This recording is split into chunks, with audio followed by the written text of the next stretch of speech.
Hey, what's up, everyone? How you doing? It's me, Mr. 4K Upscaler. Um, a lot of you have been asking me, hey, how come now you are talking about the UFO and why you made that video and why you kind of like coming out of the closet about the whole UFO thing. Uh, you know, I always, as I said on that video, I always believed that there has to be something out there. And I have seen things in the past that I cannot describe. I have seen stuff in the sky when I was a little kid where I had this frozen feeling and I just couldn't explain what this was, but it was there, like a Christmas tree lit up, morphing all the different types of colors, and then appear, disappear, appear, disappear, and then disappear, like that. Um, and I didn't think nothing of it, because I was a little kid. I didn't know what to think. And then as I was growing up, I have seen more stuff when I would be camping, going out to the forest, hiking. I would see some stuff in the sky. Even here in Florida, I would see by the ocean. At night, I would see some strange things and up in the sky, do maneuvers that I can't explain.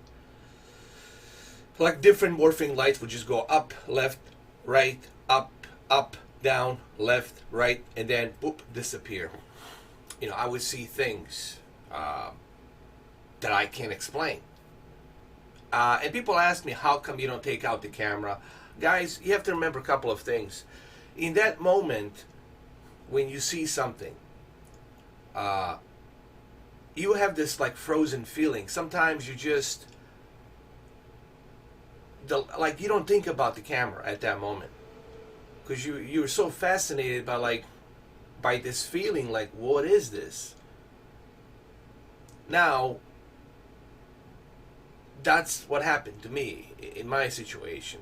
And there was times where I could have used the camera when I was looking up in the sky, but the problem is the cameras that I have are not really that good at night.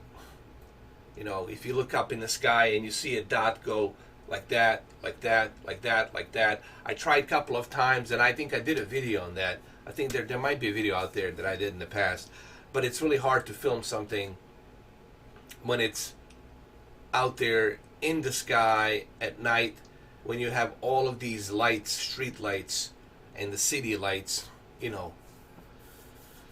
giving you, blocking that view on the lens. You gotta have a really good low light camera. You have to have like state of the art. How many of you carry state of the art expensive camera with you every time you go out at night? Now, if you're somebody who is into this, who is a UFO hunter, then yes, you're gonna be out there camping out. But these things, they never show up when you want them to show up. It's not like, okay, 3 o'clock, they'll be there, let's go film it. It doesn't work that way. Usually when you see these things, it happens when you don't think about it. We're like, while all of a sudden I'm looking up in the sky. And boom, there they are. So I have seen things. Guys. And I think it's a good thing that more and more people are talking about it. And what's so interesting about Bob Lazar, I want to say this. What's so interesting about Bob Lazar, because everything that he talked about, his experience with the UFOs, they look exactly like what you're seeing behind right over here. This is for Bill Mayer. Bill Mayer, he's a Swedish guy who allegedly had a contact with a different star system, different galaxy, Pleiadians. They look like us, they just have a different shaped ears, but they kind of look really like us. You couldn't tell a difference except maybe a longer neck and shaped ears. And they all have pretty much similar vehicles. This is in 1970. This is way before Bob Lazar. Way before Bob Lazar. Way before, the U.S. Navy pilot tracking those shaped objects. And they look exactly like that. Like if you watch the U.S. Navy pilot footage that I showed you on that video, they look exactly like this. They all looked exactly like this. They look like this. Even the footage that you saw on that U.S. Navy pilot with a F-18 Hornet chasing it. It looked exactly like that. Coincidence? I don't think so. Coincidence? I don't think so. And this guy, Bill Maher, he only had one arm. This guy couldn't possibly have the money, the people in that small village, in that small place that he lived, to help him out build something like this.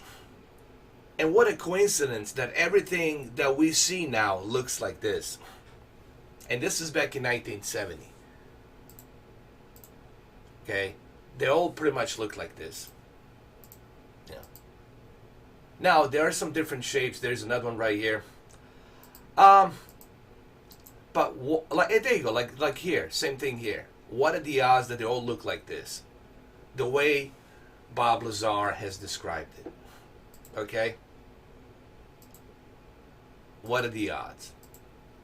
So, look, this one right here strikingly looks like the one that U.S. Navy pilots have been tracking down. Now, again, I don't have 100% proof to say, hey, I know what these things are and how they operate. Nobody knows. But I think it's fascinating. I think it's fascinating that it's on the news. I think this is a good step forward, that it's on the news. Honestly, I think I have more optimistic view on the future. I like that we have the first president of the United States stepping foot into North Korea. I like that we're not in war with Iran. I like that we're not in war with Russia. I like that we're not putting ourselves into some kind of conflict. I like that we're looking more towards a peaceful solution. I like that we're willing to negotiate, to have a more peaceful, diplomatic solution on things. And I think that's what they want us to do too. I like that we're going toward peaceful solution on things. But there's powers to be out there that they're willing to censor you. And I talked about the YouTube and the censorship. I talked about the Twitter and the censorship. But I think even YouTube, Twitter, and even Facebook will realize that censorship doesn't work. You know, you can't censor people. You can't suppress people. It doesn't work. It never worked. You know, people will find a way to speak up. They will find a way to bring that information. So, am I coming out of the closet? Look, I always believed in it, you know, and I'm not alone. There's a lot of people out there. There's millions of people. There's more people than you think. Hundreds of millions. Okay? All over the world. Maybe even more. Maybe 500 million out there on this planet. They believe in this stuff. And that shows you that we all seen things.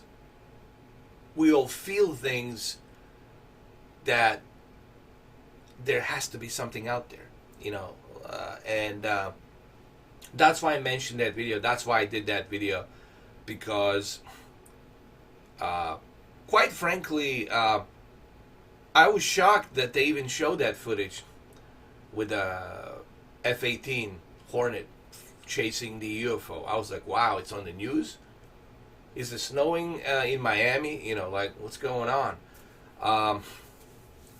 And then also to see even FBI, what was it, a few years ago, FBI also put up a public statement that they have been looking into the UFO phenomena, and they have some documents. It's all in the public domain. It's out there.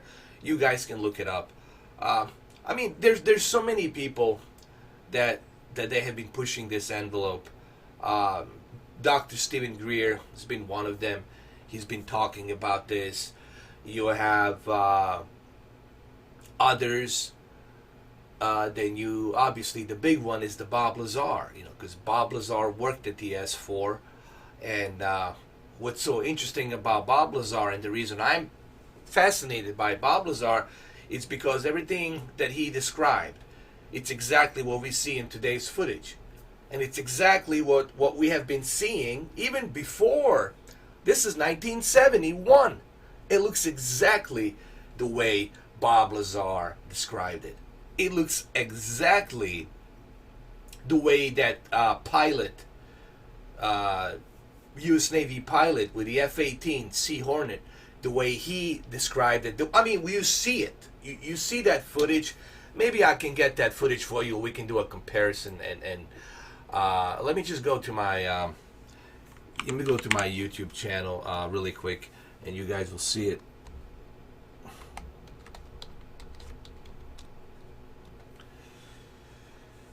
Here we go.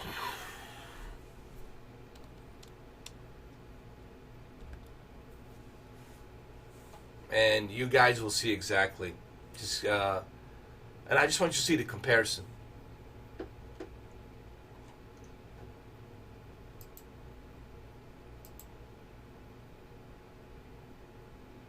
Hold on. I should have prepared better. I should have prepared better. I know.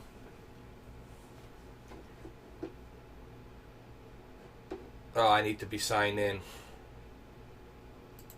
Well, anyway, I'll tell you what. I'm just going to go ahead and I'm going to use my Google Chrome. And I'm going to go ahead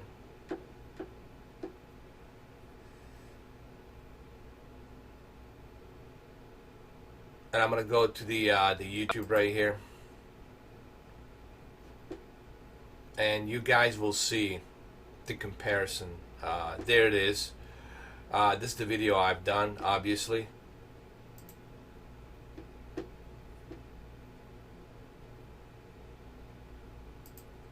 And I want to show you the. It's clear. I mean, look at this. Look at the comparison, dude. Look at this, and the way it looks.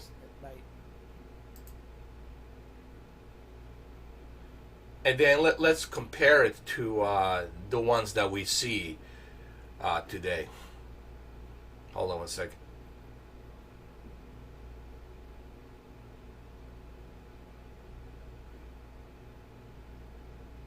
Let it turn tip top and you will see exactly that it's so identical.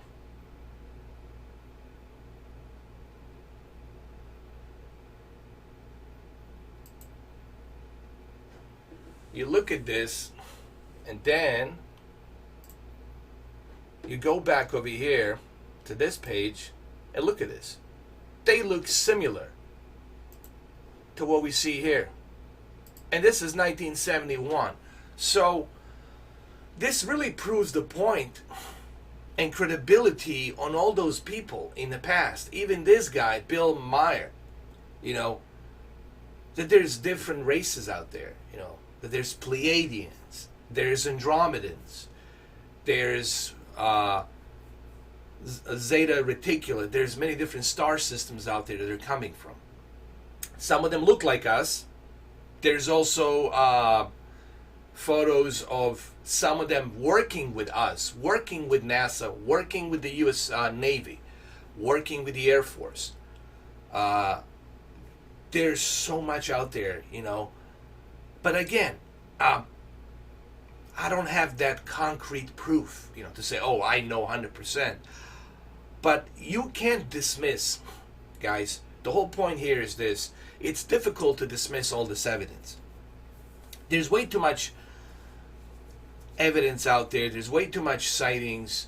Like I said, close to 500 million people believe in this one way or the other. And this is difficult to suppress this. And it's a good thing that more and more people are talking about it. And that was my whole point on that video. I'm glad that more and more people are talking about it, because I think this is important in so many ways, in my opinion. It's good that people are talking about it. Now, my channel is not about UFOs. I'm not like, you know, like some UFO guy. I do believe that there's other life out there, but I cannot explain to you what these different crafts are and why they all look the same, why they're all using the same gravitational uh, source. How can I can't explain to you why these machines, why these crafts can produce gravity, and why they can go from one place to the other in speed of light. They can appear, disappear, appear, disappear. How they do that with this gravity that they produce, they have their own gravity shield, if you will. And how they do that, I don't know. This is the research that I have done. This is stuff that I have looked into.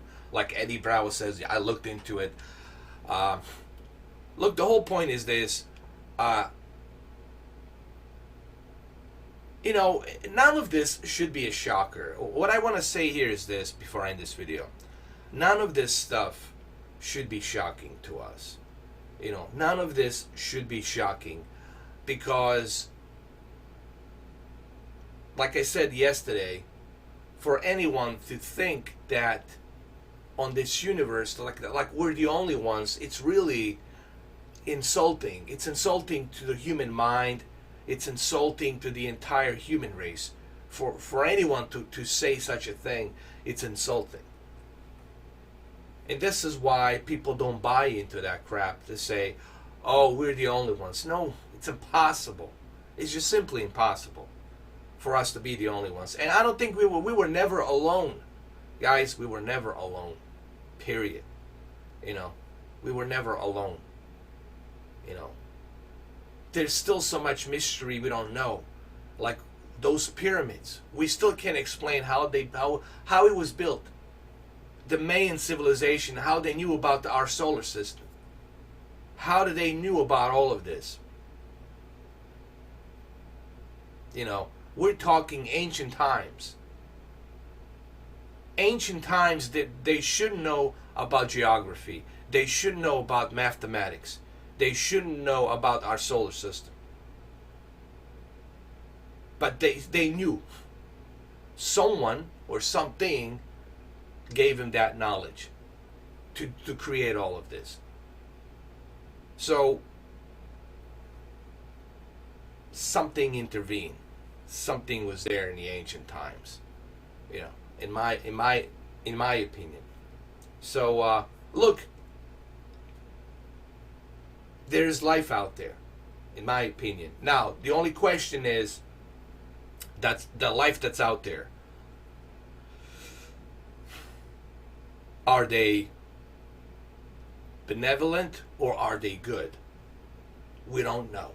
But just like everything else, guys, you're going to have good and bad. Wherever there's good, there's going to be bad. So don't expect always to have a good-spirited, visitors. But anyway, I just wanted to say that I'm glad that more and more people are talking about this. I'm glad that this is on the news. I don't want people thinking that my channel has just become about the UFOs. No, I'm mixed bag. I like to talk about many different things, and this happened to be one of them. I mainly focus on the televisions, video games, virtual reality, other stuff like new upcoming games. But this is one of those things where I just felt that I'm glad that it's on the news. I'm glad that it's being taken seriously, and I'm glad that more and more people are talking about it. And who knows, maybe one day, maybe 10 years from now, we'll wake up to the news where we're going to see these things show up and we'll have our answers. Who knows? Or maybe it will never happen. I don't know. But the thing is, we can't deny the fact that there's something out there. We can't deny it. There's way too much sightings, there's way too much evidence to just simply deny all of this and to say, oh, this is bogus, this is BS. That worked in 1980s. That worked in 1970s. That even worked for a little bit in 1990s. But right now, in today's time, in 2019 and 2020 beyond, that doesn't work anymore, because there's way too much sightings, there's way too much information out there, and it's just simply, we can't dismiss to say it's a coincidence. It's hard to dismiss this as a coincidence. Why they all look the same? Why they all have the same shaped look to it? And why they all pretty much work on the same gravitational pull? Why they all create the gravity fields, and why they can go from one place to another just like that? Like I said, if they can bend space and time, then they can travel in the past, and they can come back in the present again, and they can travel in the past and then come back in the present. They can do that if you bend the time. Einstein relative theory has proven that. So does the time travel exist? I don't know, but I like to leave this video with one important thing, and this will be my last video where I talk about this UFO stuff. I want to say one thing. I'm at the point in my life, after 40 years, I have seen so much. I've been around the world. I've been everywhere. I've been all over Europe. I've been all over Canada, United States, Latin America. I've been all over the place. I've been all over the world and all over the Europe. Stuff that I have seen, things that I can't explain. And I'm even talking paranormal. I'm talking some batshit crazy shit that I have seen. The stuff that I have seen that I can't explain, after 40 years now, it made me to believe one important thing. And I'm going to end that video with this one quote, and hopefully this one quote will open your mind. Ladies and gentlemen, in this reality, in this life, this physical form that we are in, this physical vessel that we're in, and that endless universe, everything and anything is possible. Everything and anything is possible. Well, there you have it. Thank you, guys. My next video will be about the OLED. I'm gonna give you some recommendations on how to prevent the burn-in and retention on the screen, what type of precautions to take. So that video is coming up next. Thank you, guys. I really appreciate you being open-minded. I like that I have open-minded subscribers, and I think this is a good step forward, that people are taking this subject seriously. All right, well, thank you for watching, and I'll see you in the next video. Take care.